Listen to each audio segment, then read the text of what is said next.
Envision yourself traversing a path strewn with rose petals. Each step is accompanied by a symphony of sensory delights. Fine wine blossoms upon your palate.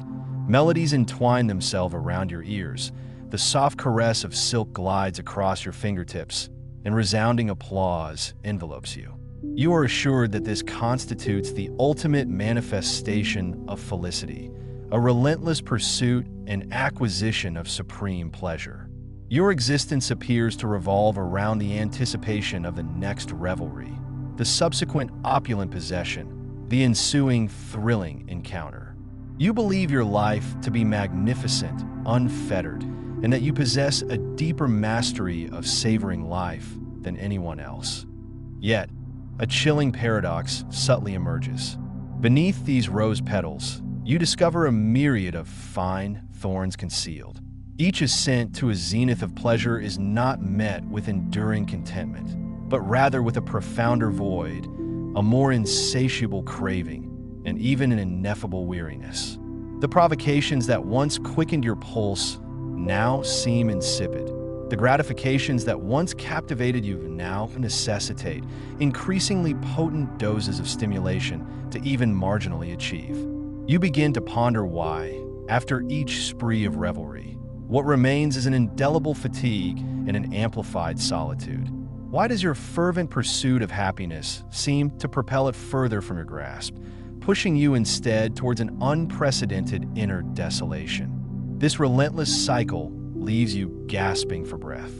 You resemble a hamster trapped on a wheel, frantically sprinting, yet never reaching your destination. Is the happiness you define merely an unceasing bacchanal of the senses? Is this relentless quest truly your autonomous choice? Or are you impelled by some unseen force? Who or what has engendered your addiction to pleasure, yet perpetually eludes your genuine satisfaction? Has the very freedom you yearn for already been shackled by the fetters of desire you yourself have forged? Do you dare to acknowledge that, deep within your core, you are tormented by a colossal, unacknowledged hunger? Not a hunger for pleasure, but a profound yearning for something far deeper, far more substantial. You presume you're choosing happiness, yet is what you select merely a fleeting anesthetization? You imagine yourself possessing, but do your acquisitions amount to no more than an accumulation of external objects incapable of yielding authentic contentment? This profound dichotomy, like a phantom, perpetually whispers from behind your ostensibly glamorous life, indicating that something within you seems amiss. Such painful introspection might disquiet you, even compel you to evade it, for confronting truth invariably demands immense fortitude, but you must confront it directly. If the answer is not merely more pleasure, then what unseen force covertly manipulates our pursuit of gratification, ultimately steering us towards an abyss? What profound mechanisms ensnare us in this self-destructive loop? How might we extricate ourselves from this seemingly sweet, yet intrinsically virulent trap and discover authentic tranquility and contentment? This extends beyond your individual predicament. It constitutes a profound collective introspection for our entire era. This incessant pursuit of pleasure is no mere happenstance. It is deeply entrenched within the biological predispositions of the human brain and the intricate mechanisms of psychology. Chief among these is hedonic adaptation, also known as the hedonic treadmill. This is an unremitting psychological phenomenon. Regardless of the positivity or negativity of our experiences, our subjective well-being invariably reverts to a relatively stable baseline level after a certain period. You acquire the luxury vehicle of your dreams. Your adrenaline surges, exhilaration overflows, but this sense of elation swiftly dissipates. Consequently, to once more experience that long-coveted zenith, you are compelled to pursue yet more exorbitant possessions, more tantalizing experiences, and grander accomplishments. You are not advancing. Rather, you are merely treading water, solely to sustain your initial happiness threshold. Beneath this phenomenon, our dopamine system surreptitiously exerts its influence. Dopamine is frequently misconstrued as the pleasure hormone, yet research indicates it functions more akin to the craving hormone. It propels us to seek recompense and pursue objectives, rather than bestowing enduring gratification upon the attainment of a reward. When you espy an enticing slice of cake, it is dopamine urging you, consume it. When you conclude a task, it is dopamine rewarding your action. Nevertheless, once the cake is consumed and the task finalized, dopamine levels recede precipitously, impelling you to seek the subsequent reward. This resembles an insatiable hunter, forever in pursuit of the next quarry, yet never truly delighting in the joy of the capture. Your brain, in essence, is engineered as a desire engine, not a contentment apparatus. Buddhist wisdom has long harbored profound insights into this predicament. The Buddha articulated the concept of dukkha, suffering, positing that existence is inherently imbued with affliction, and one of its fundamental origins is tanha, craving, an ardent yearning for being and an unwavering attachment to pleasure. We erroneously conflate transient sensations of joy with genuine happiness, thus desperately clinging to them. Yet all things are impermanent, all things dissipate. The more tenaciously we cling to ephemeral pleasures destined to vanish, the more acutely we experience suffering. This is a profound philosophical paradox. The very objects of our pursuit are the genesis of our anguish. You believe you are seeking the wellspring of joy, yet unbeknownst to you, you are merely drinking poison to quench a thirst. Classical Greek philosophers, such as Epicurus, made more nuanced distinctions concerning hedonism. What he championed was not sensory indulgence, but a state of static pleasure, specifically freedom from bodily pain, aponia, and absence of mental disturbance, ataraxia. This form of felicity originated from temperance, camaraderie, philosophical contemplation, and contentment with an unadorned existence, rather than a blind pursuit of external stimuli.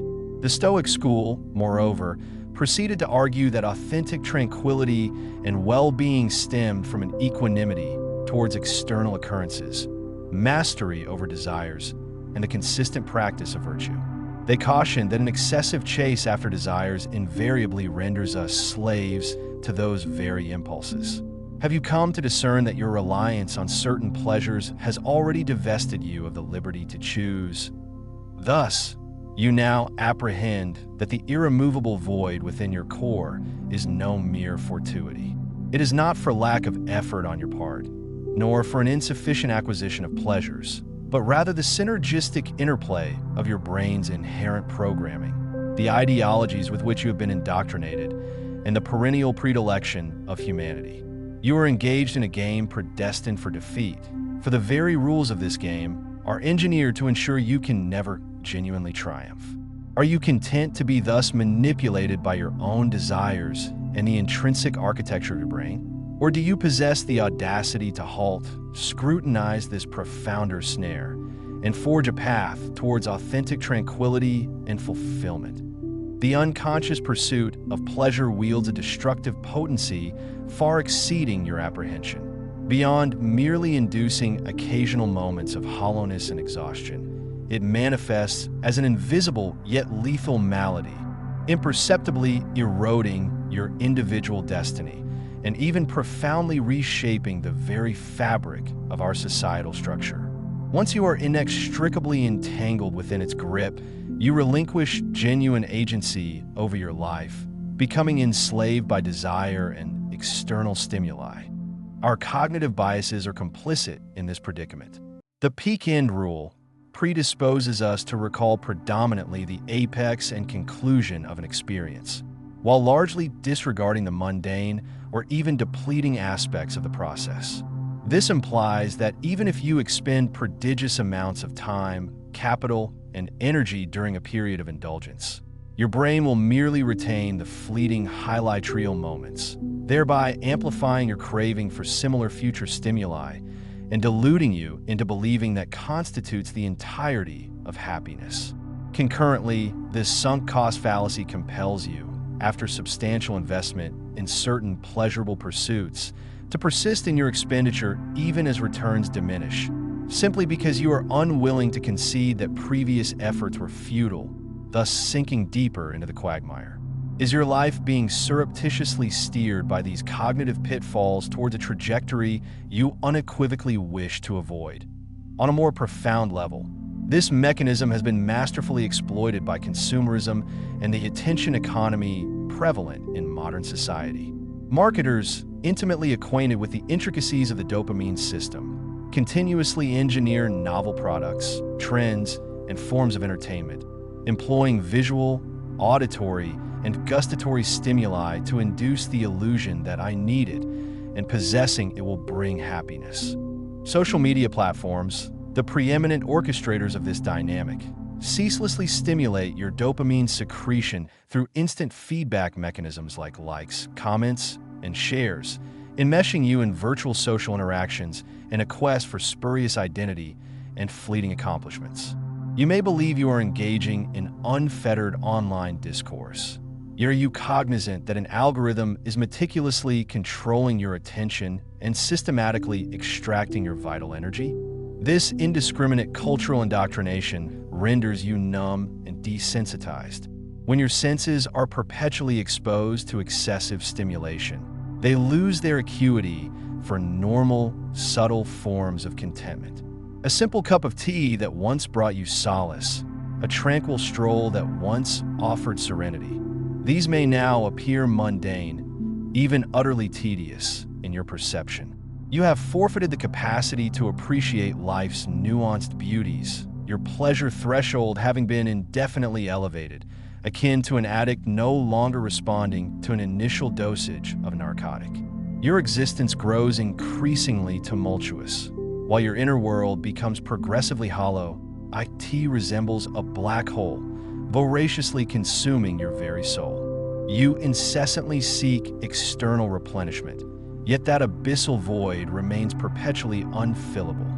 You deplete your vitality chasing illusory pleasures, thereby forsaking the very elements that confer genuine contentment and meaning. Profound connections with loved ones, the exploration and actualization of your inherent potential, and a sincere appreciation for the inherent beauty of the world. You become increasingly anxious, irritable, and bereft of patience for life, as the slow cadence and mundane intricacies of reality fail to satiate your hyper-stimulated desires. Have you ever realized that, in relentless pursuit of one happy objective after another, you have inadvertently sacrificed your health, your time, and even invaluable relationships? Have you ever felt that your life resembles a runaway train, propelled forward by the inertia of desire, yet you are powerless to engage the brakes? This invisible yet formidable essence is inexorably propelling you towards the precipice of collapse. Should we fail to awaken from this heedless pattern of pleasure-seeking, each of us will descend further into its depths, ultimately consumed by the torrent of desire, reduced to a mere husk of our former selves. Are you content to be thus dispossessed of agency over your life, held in perpetual servitude by an insatiable craving? Perhaps authentic liberation lies not in the unfettered pursuit of endless pleasures, but rather in the capacity to courageously relinquish, to embrace temperance, and even to welcome discomfort. This heralds a novel, paradigm-shifting perspective. Genuine joy is often not attained through external acquisition, but rather through internal relinquishment and creative actualization. It is not a bacchanalian revelry of the senses, but the profound tranquility and abundance of the spirit. This counterintuitive egress first necessitates our recognition of the potency inherent in restraint in what is not done. Ancient wisdom long ago offered enlightenment on this matter. Seneca, in On the Happy Life, posited that felicity resides in the soul's serenity and detachment, a liberation from the thraldom of wealth, renown, and sensory gratification. He maintained that authentic freedom is internal, the capacity to choose immunity from external solicitations. This is not asceticism, but rather an espousal of sagacious election, discerning between genuine needs and transient desires. Learning to utter no, mastering delayed gratification, and even proactively seeking certain discomforts, such as early rising, physical exertion, or solitude, can extricate you from the eddy of sensory input, enabling you to reclaim mastery over your existence. Secondarily, it is imperative to distinguish between pleasure and well-being or flourishing. Pleasure is ephemeral, sensory, and externally contingent. Well-being, conversely, is profound, enduring, and internally generated. It emanates from meaning, purpose, interpersonal connection, personal growth, and contribution. As Aristotle famously articulated, genuine human flourishing is eudaimonia, the prosperity and excellence of life, the actualization of one's full potential. This necessitates the cultivation of virtue, not the indulgence of desires. Throughout history, those who truly comprehended life invariably mastered this principle. The Buddha renounced a princely life of opulence, and through asceticism and meditation, discerned that all suffering stems from attachment, thereby achieving the serenity of nirvana. Stoic philosophers maintained their inner tranquility amidst adversity, understanding that authentic felicity resided not in external circumstances, but in the mastery of one's desires and emotions.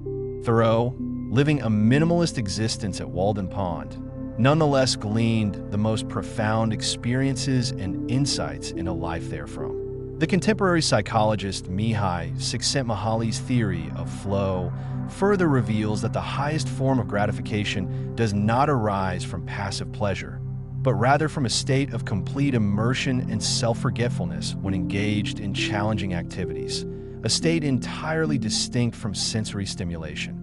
These exemplars converge on a central tenet. Authentic contentment emanates from profound inner tranquility, a sense of purpose, and genuine connection, rather than transient, external stimuli. Consequently, you need not chase after more pleasures.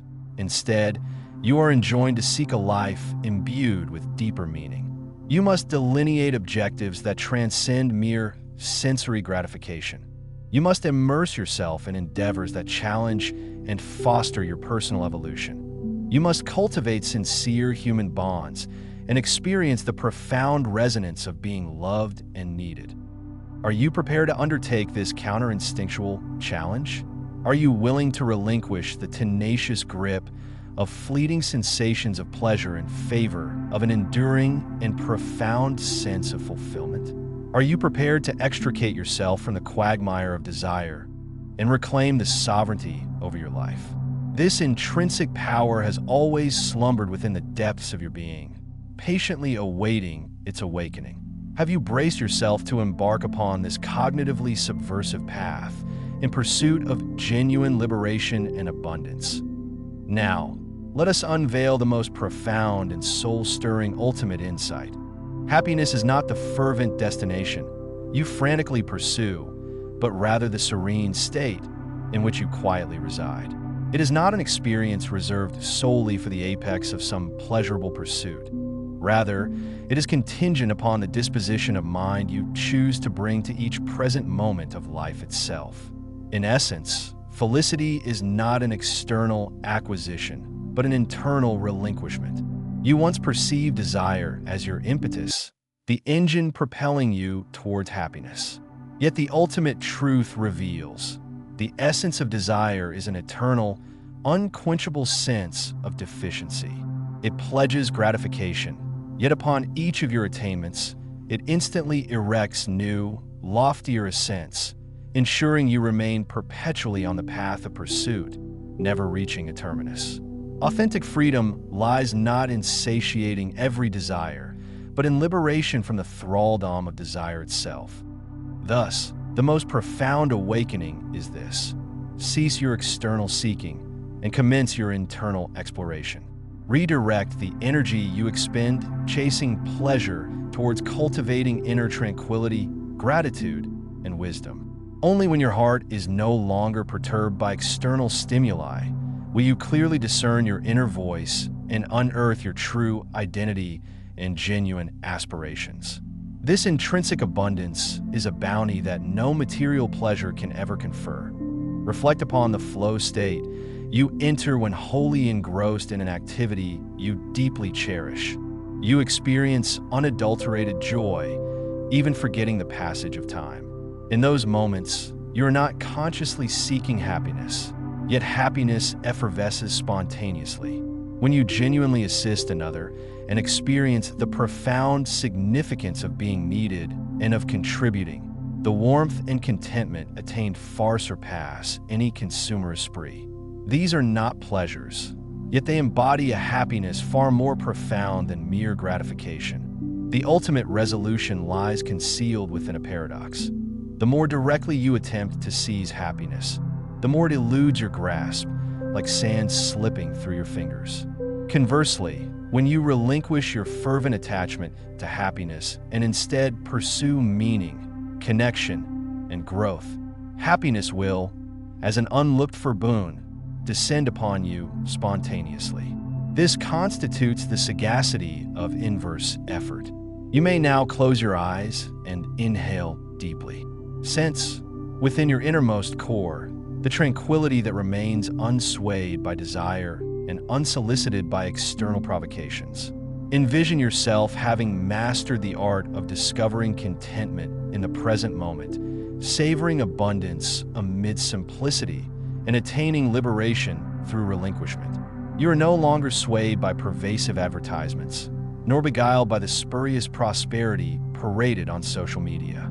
You have become the sovereign of your own desires, rather than a thrall subjugated by them. Upon reopening your eyes, you will perceive that the world, though still clamorous, and temptations, though still pervasive, your inner being has been fundamentally transformed. You are no longer the perpetually seeking, never satiated version of yourself. You have discerned a fresh dimension, a world brimming with intrinsic power and boundless potential. You possess the liberty to choose, not how to indulge, but how to embody your authentic self. Go forth, embrace those seemingly unhappy moments in your life, for true serenity often resides within them. Commit yourself to challenges that demand your diligence and foster your growth, for authentic contentment springs from transcending the self. Forge connections with those who genuinely nourish your soul, for true happiness is found in the reciprocal currents of love. Remember, pleasure is a fleeting phantasm, whereas happiness is an eternal state we choose to cultivate and create. And you always possess the power to make this choice.